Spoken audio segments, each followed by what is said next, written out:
Super freak, get super freaky. I'm your sunshine, I'm your rain. Only I can ease the pain. 'Cause you're my baby. Oh, 'cause you're my baby. Hello, my fellow YouTubers and subscribers, and welcome to my latest movie review, where today I review the 2025 sequel to the 2003 comedy, Freakier Friday. Directed by Nisha Ganatra, starring Jamie Lee Curtis, Lindsay Lohan, Julia Butters, and Sophia Hammons. So you may recall recently I posted a review of the original Freaky Friday, which released in 2003. Really enjoyed that film. If you want to hear my extended thoughts on that film, go and watch the review. It's on my channel. 22 years after Tess and Anna endured an identity crisis, Anna now has a daughter and a soon-to-be stepdaughter. As they navigate the challenges that come when two families merge, Tess and Anna discover that lightning might strike twice. So essentially, it's a four-way switch, this time with Tess, Anna, Lily, and Harper. Lily being the soon-to-be stepdaughter who is British, and her dad is marrying Anna. And Harper is Anna's daughter, who doesn't get on with Lily. Freakier Friday... Okay, this sequel, I don't really know if it was asked for or needed. I don't know if anybody was demanding this for all these years. I mean, I loved the original. I think it's a fantastic movie. Maybe not perfect, but a really, really good film.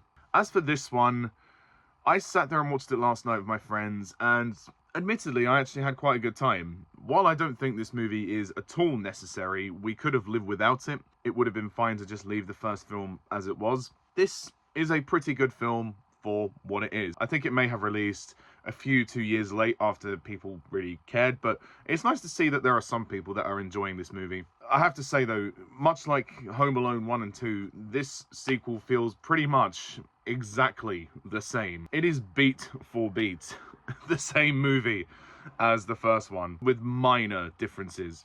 That's kind of how I felt about Home Alone 2, and this very reminiscent here. I think having four of them switch, at first, it was a little confusing as to who was switching into who. You do kind of adjust to it, and it does kind of make sense as it goes on. But essentially, it's kind of a similar message about appreciating one's family, or in this case, it's sort of merging families together. And the plot is incredibly thin in that regard, so don't go and watch it for the plot.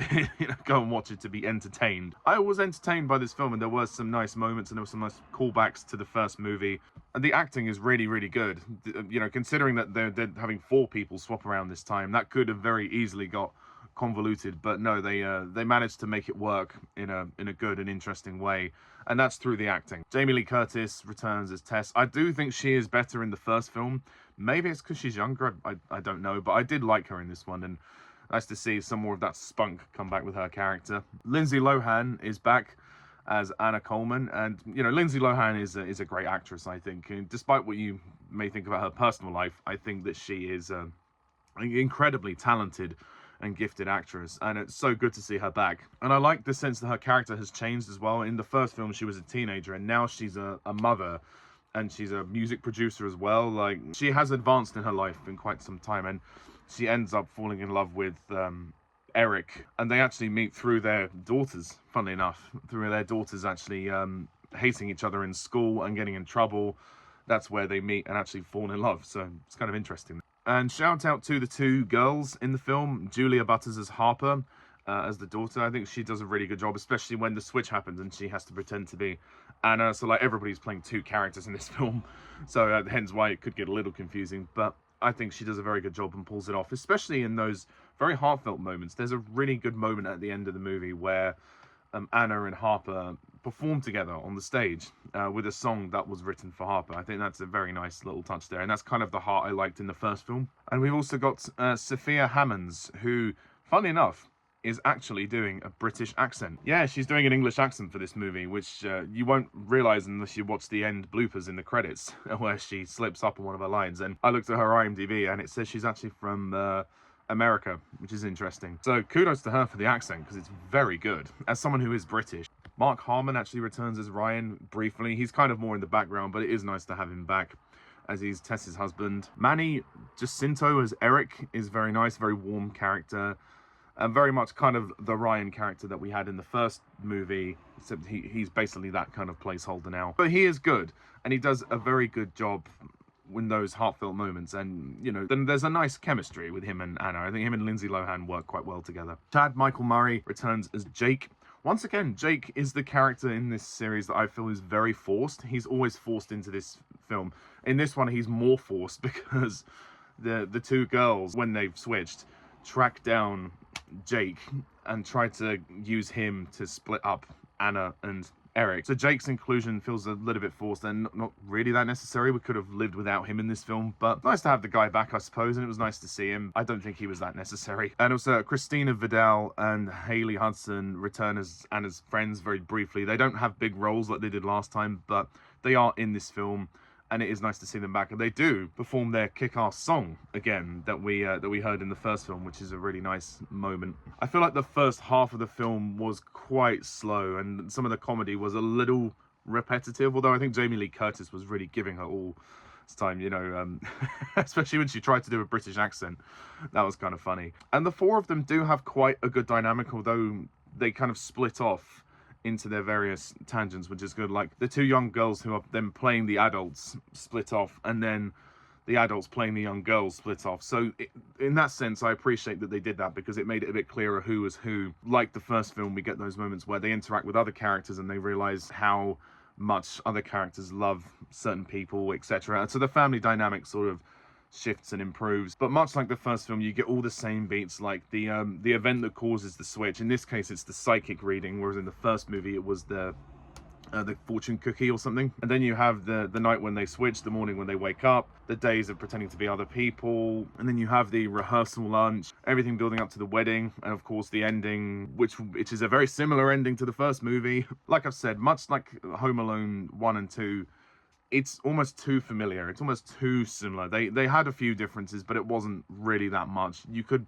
basically put these two films together and they would be exactly the same, bar the difference in age between certain characters. The ending is probably where it's at. I think the emotional heart of the film is probably the strongest aspect of it. When everything sort of goes belly up and the family seems to be falling apart and almost breaking, and when they have to do everything they can to fix the family, when all four of them have to learn that lesson of appreciating each other. It's the same lesson as the first movie, but it's done in a slightly different way, which again is nice, but there isn't much else to it.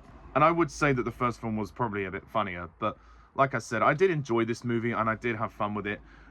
There's a really good food fight at the beginning of the movie between Harper and Lily. And then the teacher stops the fight and gets involved. There are some background characters which are quite funny, like the teacher is quite funny.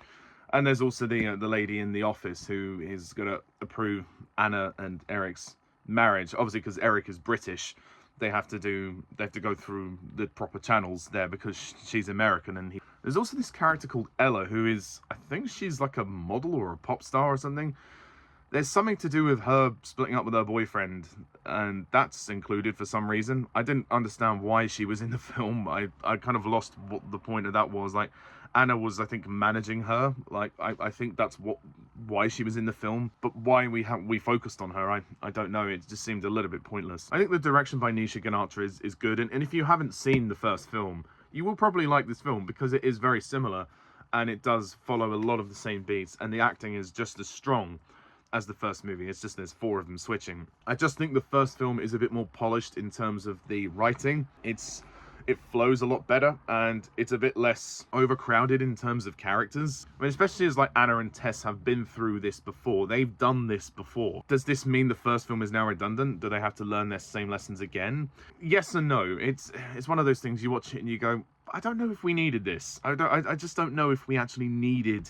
Maybe if the young girls went through it, maybe make them the protagonists. Maybe that was the point. It almost feels like the film struggles to know who is the main character of this film. Is it Harper? Is it Lily? Is it Anna? Is it Tess? I mean, I guess it's all of them, but at the same time, I think picking one protagonist would be better. Or at the most, two. Like the first film did. It had, Tess and Anna. When you have four different viewpoints, it gets a little bit cluttered. And I think that's unfortunately a drawback to this film. Nevertheless, I do enjoy this film, and I think it was fun, unneeded, but I could happily watch it again and be entertained. It was good. So I will give this movie a solid 7 out of 10. I'm Only I can ease the pain, 'cause you're my baby. Oh, 'cause you're my baby, baby, baby, baby. Are you in your head? So that's my review of Freakier Friday. What do you think? Do you agree? Do you disagree? Please comment down below and let me know, and stay tuned for more reviews in the future. So until next time, I'm Pajak's Perspective. See ya. Bye for now.